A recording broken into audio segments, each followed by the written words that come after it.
The train's long cry stretched over the barren horizon like a thread unraveling from a spool, mournful, metallic, final. Smoke coiled into the wide, white sky, and when it cleared, she stood alone on the dusty platform. The hem of her traveling skirt brushed the edge of prairie soil for the first time.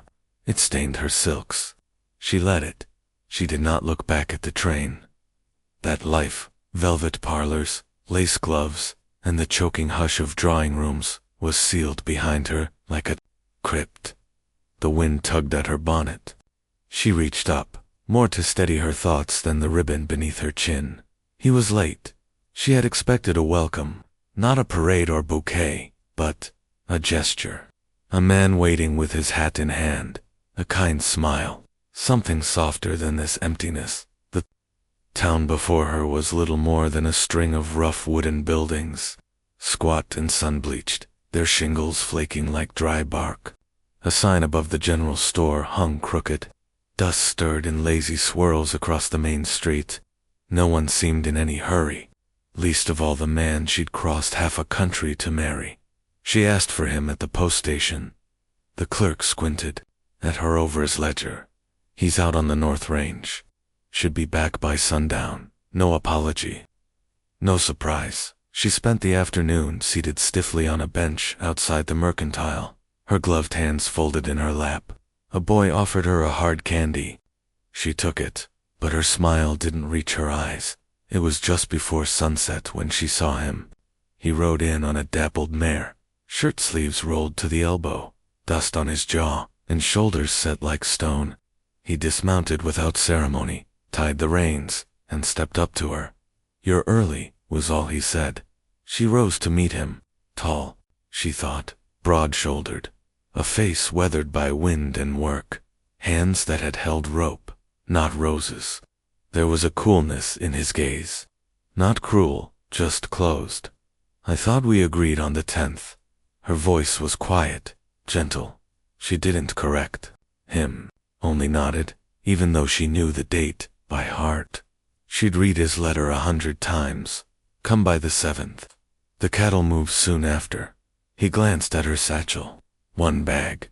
She traveled light for a woman of her upbringing. That, at least. He seemed to notice.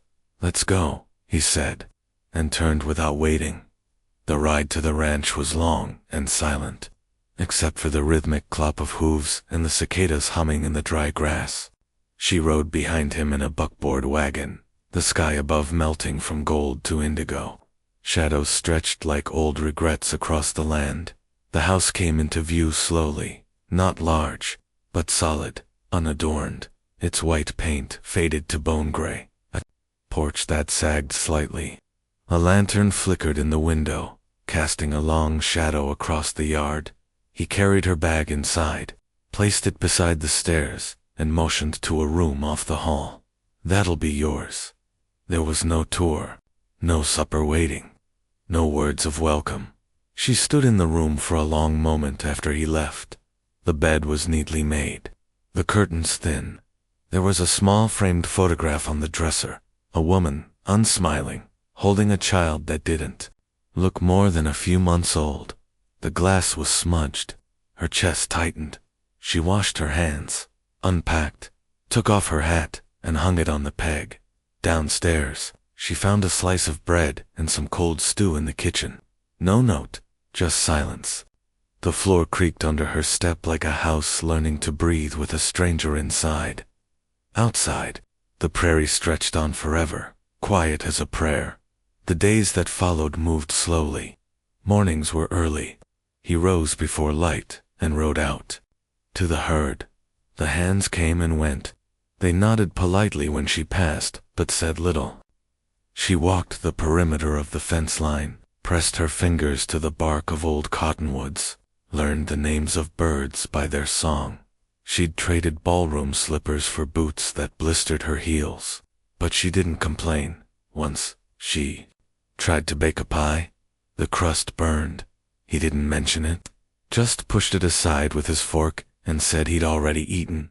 She asked if he'd like help in the barn. He said, "No need. We manage fine. No need." That was the phrase he kept offering her, like a wall he built stone by stone. One afternoon, she wandered farther than usual. The barn door creaked open at her touch. Inside, dust motes danced in a shaft of light.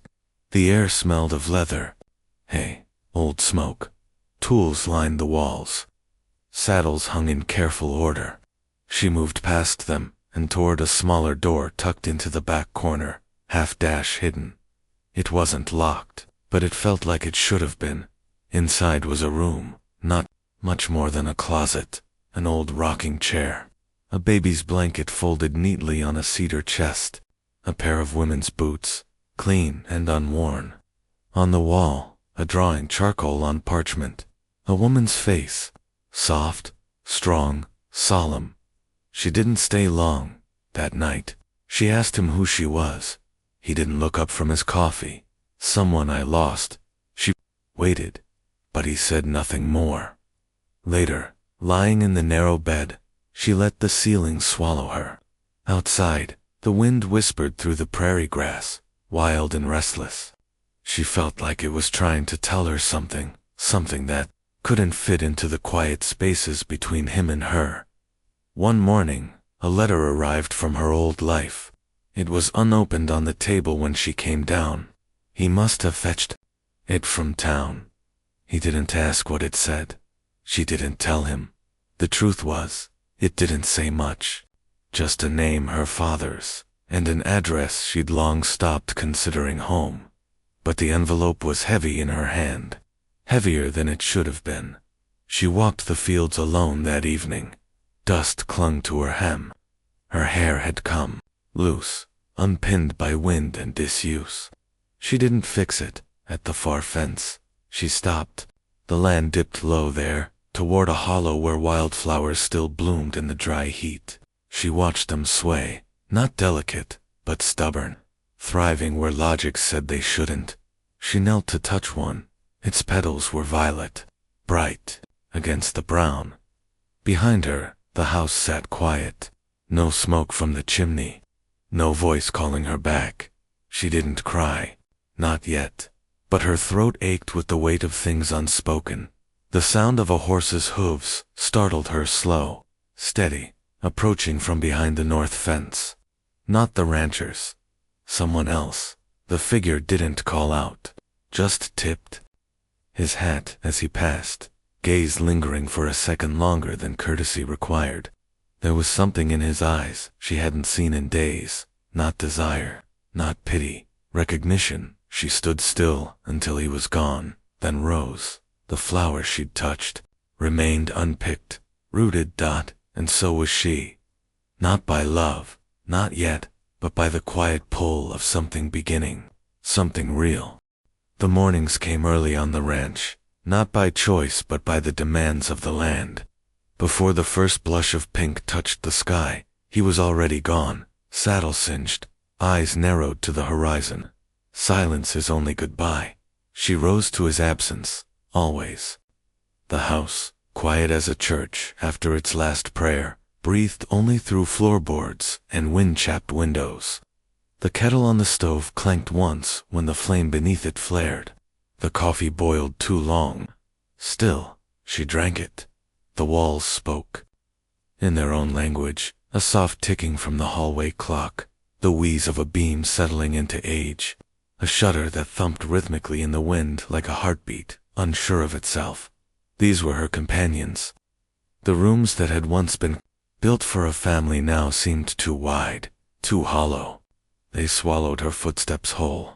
She took to walking the grounds after chores were done, small ones she gave herself, since none were asked of her, sweeping the porch, scrubbing old pans, feeding chickens that did not know her name. It gave her something to do with her hands. But her mind wandered. She saw couples in town on the few occasions she went, young wives trading jam jars and gossip, older women folding linens in the sun. They nodded at her, curious but cool. They'd heard about her, no doubt. The runaway from back east. The one who thought the West was some kind of love story. Only the storekeeper's wife had dared say it outright. You married him.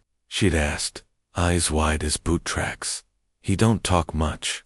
Not since. And then she'd stopped, but the silence had said the rest. That evening, she sat at the edge of the porch, boots dangling above the dirt. The sky was still painted with dying sunlight, the kind that looked almost liquid, like orange melted gold. Her thoughts were thick. Not regret, not yet, but the edge of it. Then came the creak of the front gate.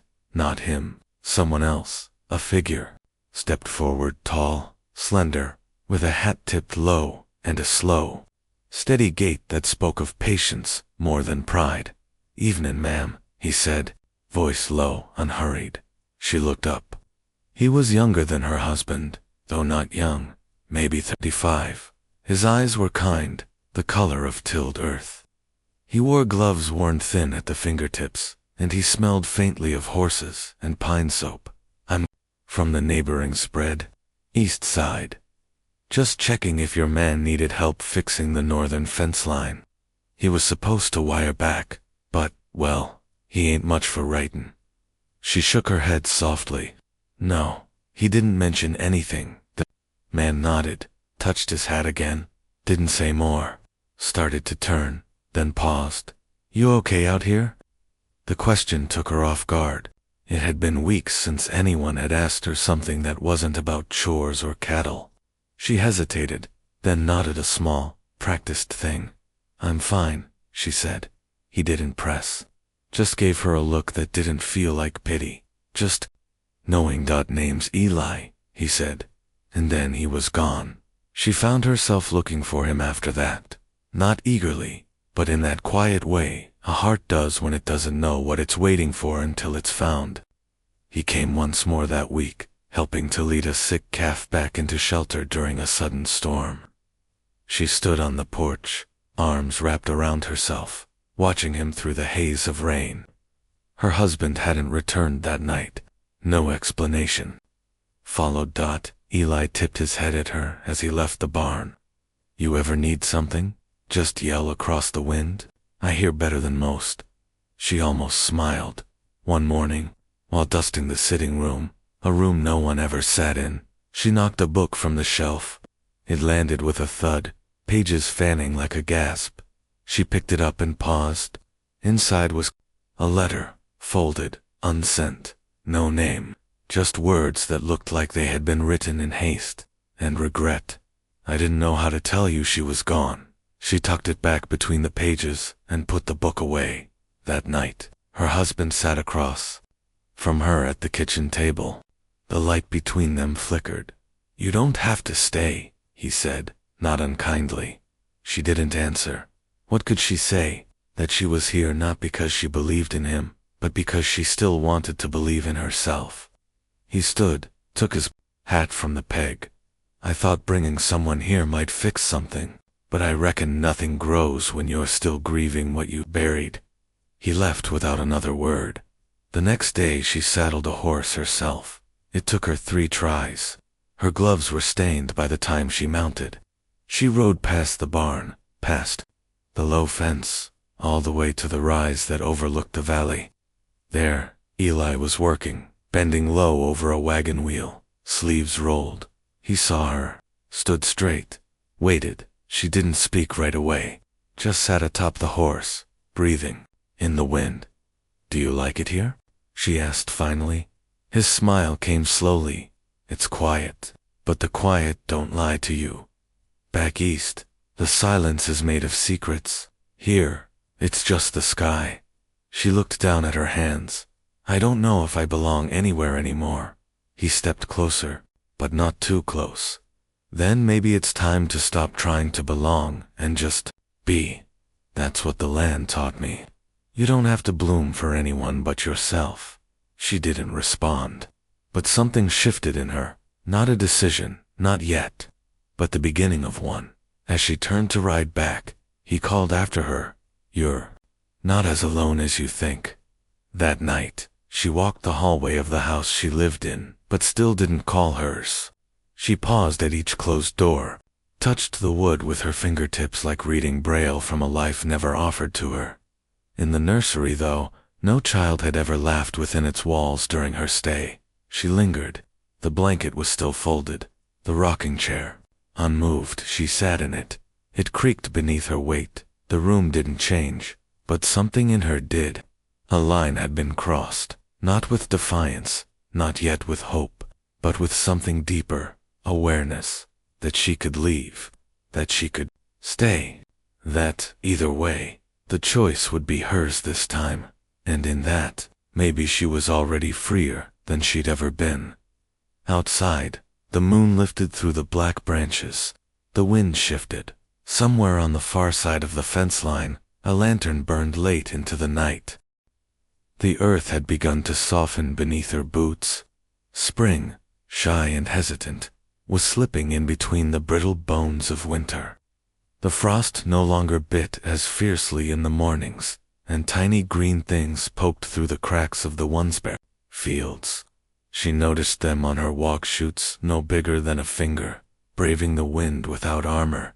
She knelt once, beside a thin curl of wild onion grass, and touched it with 2 fingers. "You're not supposed to be growing yet," she whispered. But it was.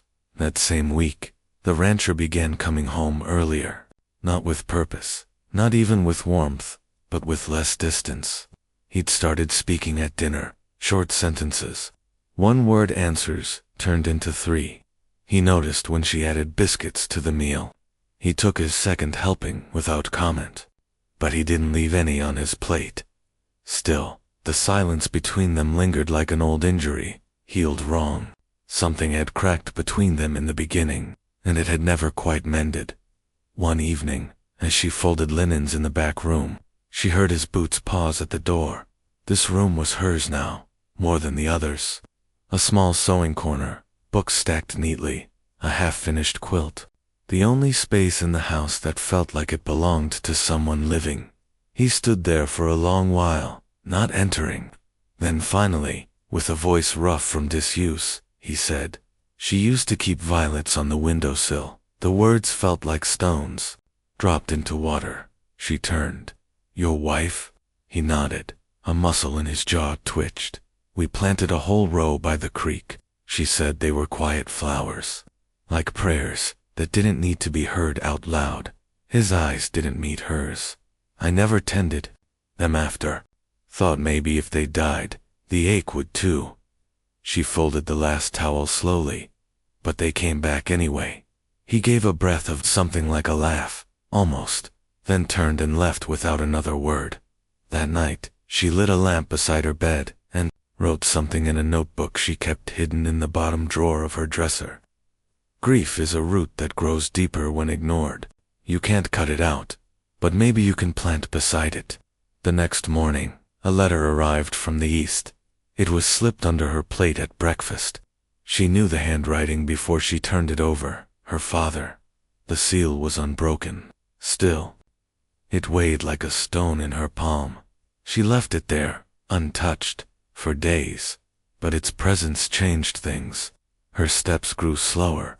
Her gaze lingered on the far hills longer than before. She spent more time near the creek where the violets grew. One afternoon, she found Eli by the fence, hammering a board back into place. His shirt clung to him with sweat. The air was warmer than it had been all week. She hesitated a few feet back. He looked up, straightened, brushed the dust from his palms. "Was wondering when you'd walk this way again." She smiled, but it didn't reach her eyes. She held out the envelope. "It came from my father. He wants me back." Eli studied her for a moment. "Do you want to go back?" She looked down at her boots. "I don't know." He leaned against the fence. His voice was soft, but not uncertain. "You ever watch a wildfire burn through these hills?" She nodded. "Looks like death.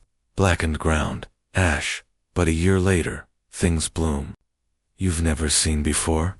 "Wildflowers you didn't know lived in the seed bank. Things that only grow because the fire made room." She was silent. "Maybe that's what this is," he said.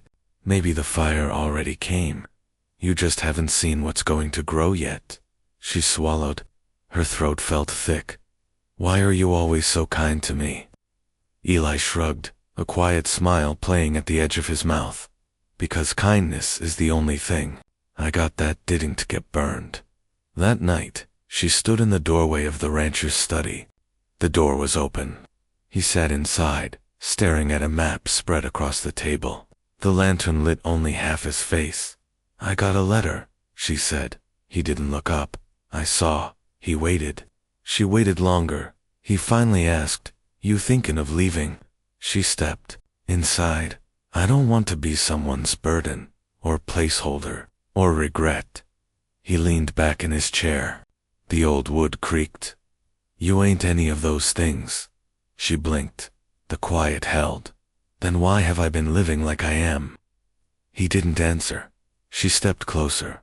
When you brought me here, did you really want a wife? Or did you just want someone to keep the ghosts from echoing too loud? His mouth opened, closed. He looked down at his hands. I wanted to stop remembering. But all I did was give my grief a new name and hang it on your shoulders. She felt her heart beat faster, not from hope, but from clarity. Then I think we both made a mistake. He looked up, and for the first time since she arrived, his eyes were wet. I'm sorry, he said, quiet as dusk. She nodded once. No anger, only release. She left the study, not with a suitcase, not yet, but with something heavier. That night, lightning cracked the sky. A storm rolled in, fast-wind, like a roar. Clouds like bruises above the prairie. The rancher ran out to secure the barn. She followed without thinking. A scream split the dark. The horses. Trapped smoke, she saw it then. Lightning had struck the outer shed. Fire caught like dry breath, leaping toward the barn. She ran. Into smoke. Into chaos. The rancher shouted her name, but she was already through the door. Inside, the air was thick. The horses screamed and stomped. She unlatched one stall, then another. Suddenly, Eli was beside her. He didn't ask why. He just helped. Together, they led the animals out, coughing, shielding their eyes. The roof gave a groan as the fire licked higher. The last colt stumbled. She threw a rope around its neck, tugged, pleading. Eli touched her shoulder. You have to go. She looked back. Flames rose behind her, but the colt moved. Together they pushed it out, stumbling into open air, just as the side wall collapsed behind them. They lay in the dirt, heaving, coughing. Soot streaked her face. Eli's shirt was torn, his arm bleeding, but they were alive. The fire smoldered behind them. Black smoke coiled into the sky, later wrapped in a blanket. She watched the embers from the porch. The rancher came to her. He knelt. Thank you. You saved everything. She shook her head. No, I just saved what I could. He reached for her hand. She'll let him hold it, briefly. I'll release you from your promise, he said. She nodded. You already have. He rose, went inside. Eli sat beside her then, not speaking. Just there, she turned to him. I don't know where I'll go. Maybe nowhere. Maybe. I'll stay a while. But this time, it has to be my choice. Eli's eyes met hers. Then let it be. And if that choice includes me, I'll be here. They sat that way, watching the last coals die, until dawn kissed the sky in quiet pinks and golds, and deep beneath the ash, something stirred unseen, but real. New roots, reaching down.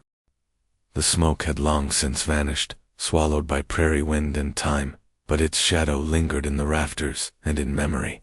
Charred boards were hauled away, and the barn stood again, rebuilt from pine and sweat, the scent of new wood blending with old earth. Life resumed its quiet rhythm on the ranch. Chores resumed. Sunrises came clean and gold. But something had changed. She woke differently now, not with dread or aching stillness, but with a kind of steady knowing. Her body had learned the land's song. Her hands no longer flinched at calluses or dirt. She moved through each day without waiting for permission to belong. The rancher kept his word. He did not speak of leaving again, nor did he speak much, at all. But his silence no longer carried that heavy sting of avoidance. Now it held something closer to peace, like the closing of a chapter rather than the choking of words. He would nod when passing her in the barn, leave extra apples in the bowl, fix the door hinge without being asked. And though she thanked him, it was understood. Now they were no longer tied by hope or mistake, only memory, and a strange kind of gratitude. Spring pushed in hard that year, the earth erupting with stubborn joy. Violets bloomed again by the creek, and she found herself down there often, fingers brushing the petals as if trying to learn their language. Wildflowers had taken root after the fire ones she didn't know by name, but which glowed orange and purple in the dawn light, like stained glass scattered in the dirt. She saw Eli most evenings now. Sometimes he brought his dog, sometimes a book. They didn't always talk. They didn't need to.